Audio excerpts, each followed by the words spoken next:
Claw Hunter follows in the footsteps of titles such as Uncharted, Tomb Raider, or The Dig. It's an action-adventure game with a focus on a thrilling main storyline which takes place in 17th century on a Pacific island where Cretaceous life has been perfectly preserved. You will get to observe many different kinds of dinosaurs and other prehistoric life, and explore beautiful and rugged vistas of this long-forgotten place. Also, you need to be on the lookout for dinosaurs. They may be a threat, as well as helpful companions. You may learn how to tame them, ride them, or even fly them. But the dinosaurs are not the only danger you may encounter on the island. There are also human enemies, far more insidious than any dinosaur can be. You will have to pit your wit against them. The story will be propelled forward by cinematic scenes, adding to the film atmosphere of the game.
I'm the marketing director on Last Year. Last Year is an asymmetrical multiplayer horror game where one killer has to hunt down a group of teenagers. I'm playing as the Slasher, one of 3 playable killers that ships with the game. The game is set on Halloween night in 1996. We've been meticulously crafting a universe that draws you in and puts you in the center of your own 90s horror film. Survivors can actually fight back with weapons, so being the killer means you need to be smart and creative with how you attack your victims. One of the best ways to do this is with Predator mode. This lets the killer unspawn and turn invisible at any time. The killer can then move extremely fast, completely invisible to the other players, and use this to plan the perfect ambush or toy with the survivors. To spawn in or out, the killer has to be out of sight, or use the environment as a spawn point. There's a couple of survivors now. It looks like Chad and Troy. They might actually have weapons already, so it could be risky to try and attack 2 people head on. What I'll do is unspawn and look before I plan my attack. First, I'll place a trap here. Last Year is filled with different environmental spots, like this trapdoor, that the killer can use to separate survivors from one another. Now I'm going to actually use that skylight up there as my spawn point. Now that I've trapped him, I'm going to go in for the kill.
The combat skill can be effectively used against other players, NPCs, and it can be used against animals too.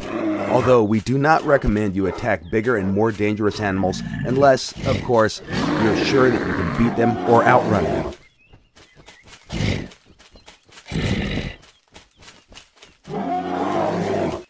During the combat and the physical condition of his character.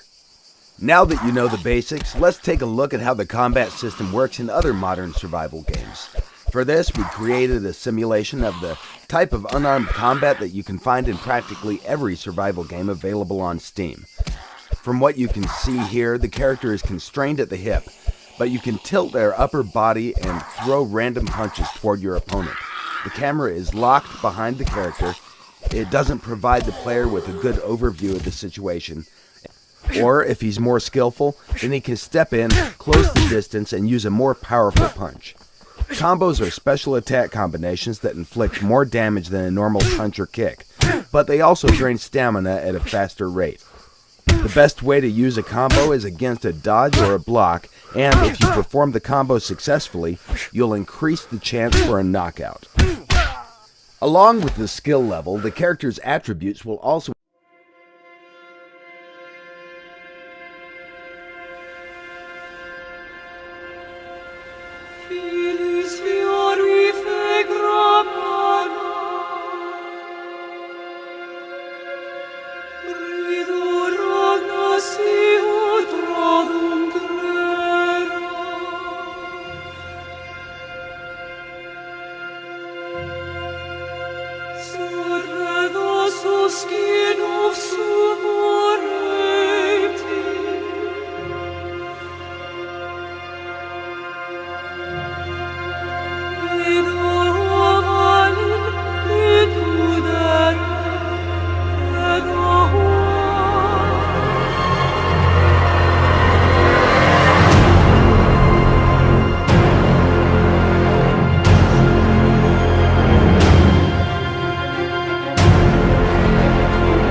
and humans have almost eradicated your kind entirely.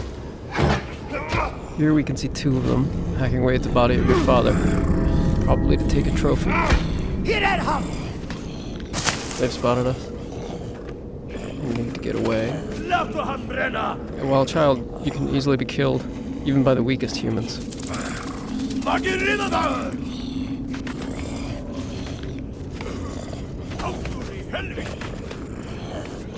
We're trapped on this bridge. Maybe there's an escape route.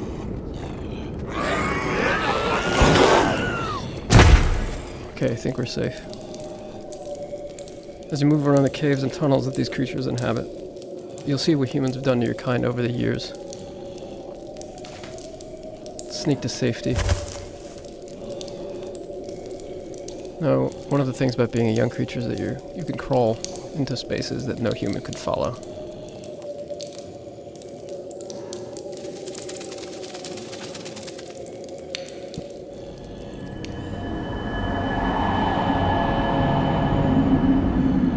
Now this huge cave, with the mysterious tree, is one of the last few places of refuge in the world for creatures like you.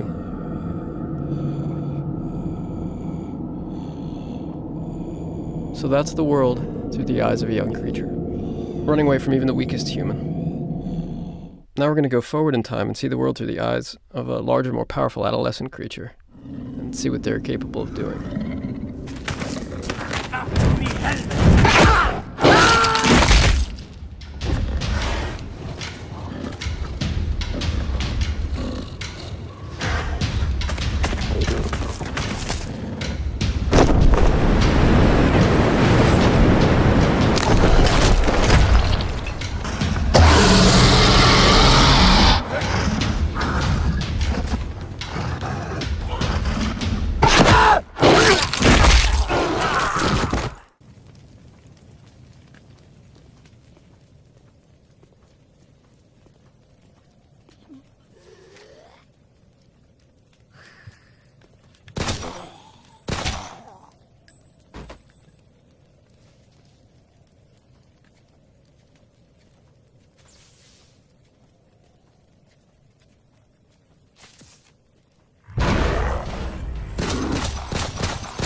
Each creature in the world of wild has special skills and abilities that will help you survive in this harsh environment. This eagle has a very powerful vision, which will help you to spot and catch small creatures, like those snakes over there.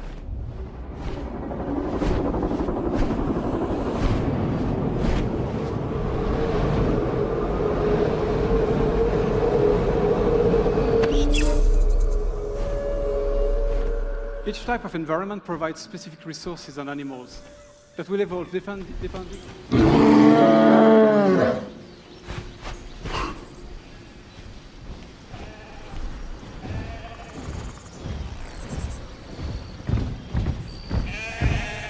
The bear is a powerful ally that will help me during challenging combats.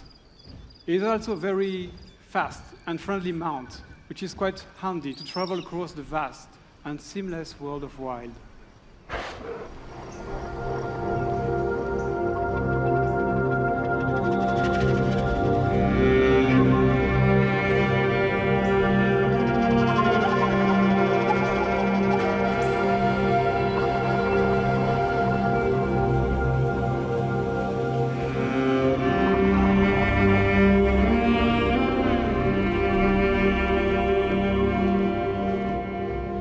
Finally reached the sacred location, where I will be able to summon the snake divinity in order to save the poison member of my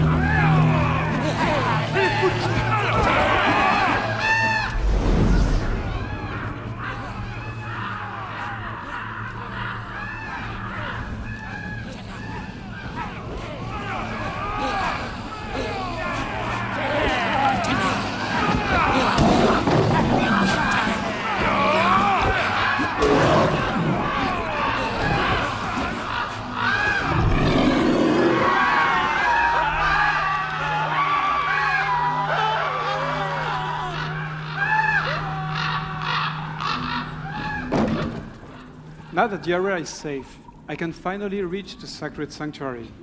There's a lot of places like that in Wild, and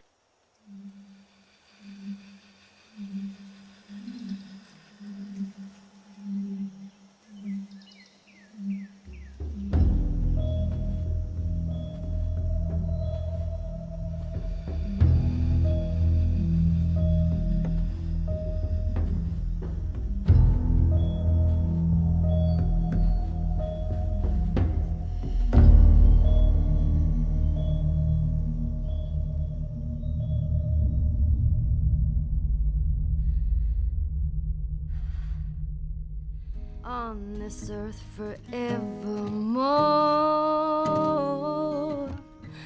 Said I walk beside the still waters and they restore my soul.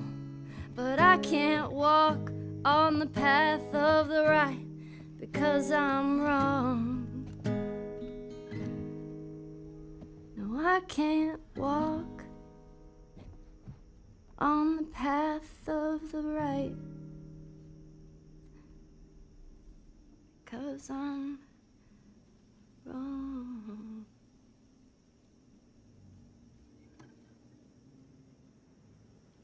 What are you doing, kiddo? You really gonna go through with this?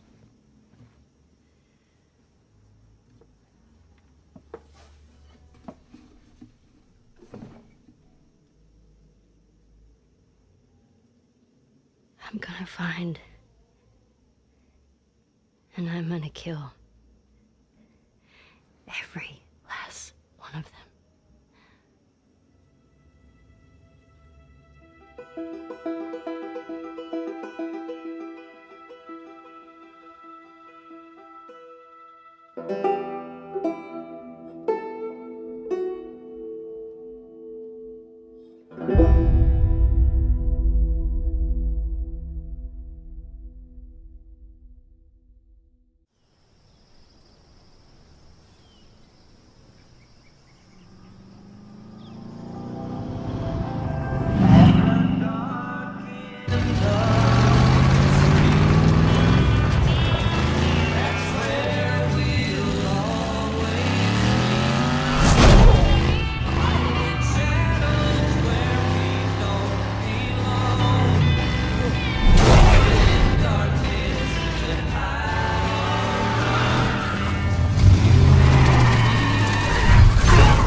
твою, а ну иди сюда, говно!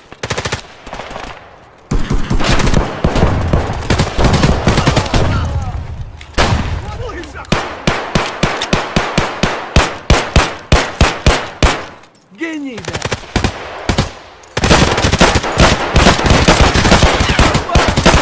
Опы! Слышь, охуеть, вообще круто! Я, блядь, буду просто Пацаны, я заряжаю!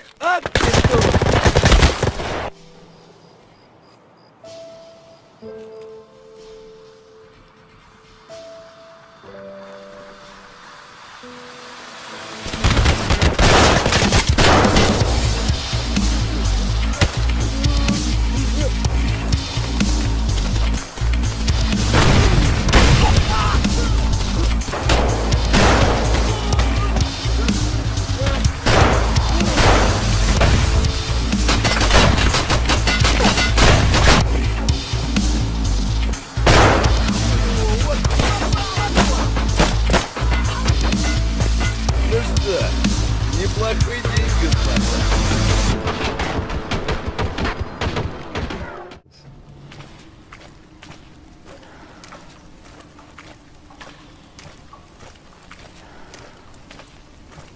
And one of these has been to rely on 3D spatial sound.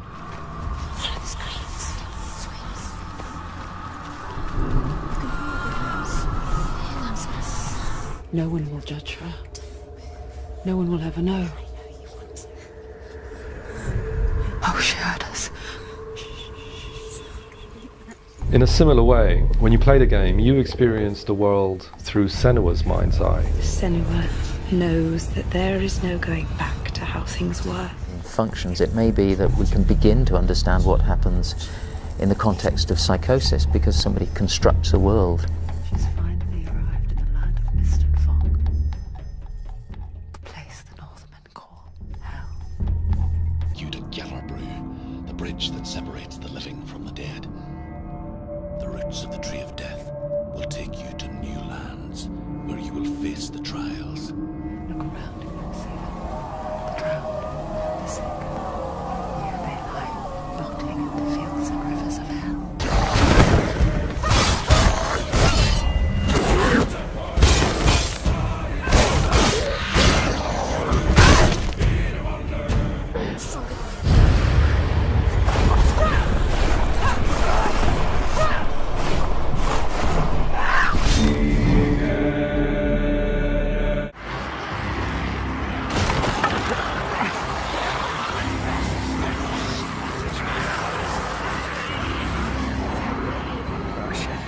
Oh shit!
And only do the things you do.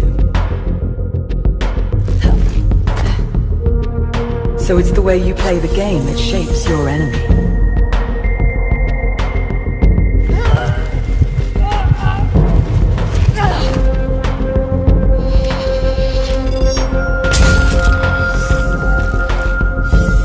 Every interaction, every movement has consequence. But it's only once your behavior diverges enough from the current echoes and the palace reboots that the echoes will be updated. So when the light returns, you'll be facing its newest version of you. Reborn with all the choices you made in the last cycle. They learn from me. They do what I do.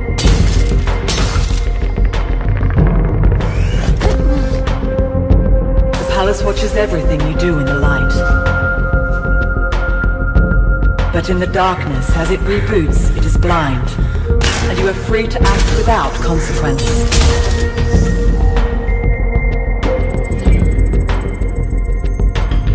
The only way the echoes never change is that they'll always want to kill you. But you decide which tools they have at their disposal. If you cease to do something, so will they after the next blackout. Always stay a step ahead of the echoes. And keep a cool head if you want to survive the palace.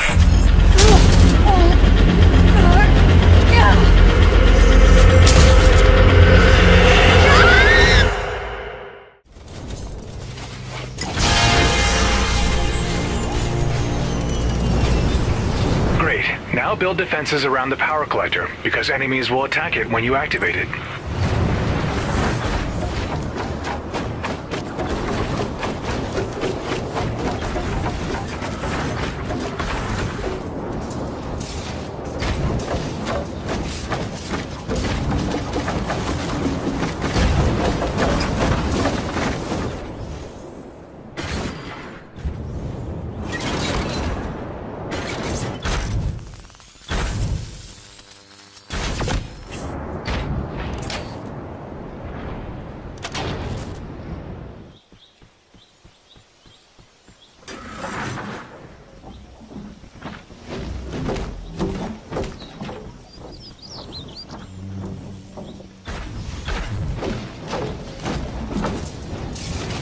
Atlas activated. Now defend the Atlas until the gate has been closed.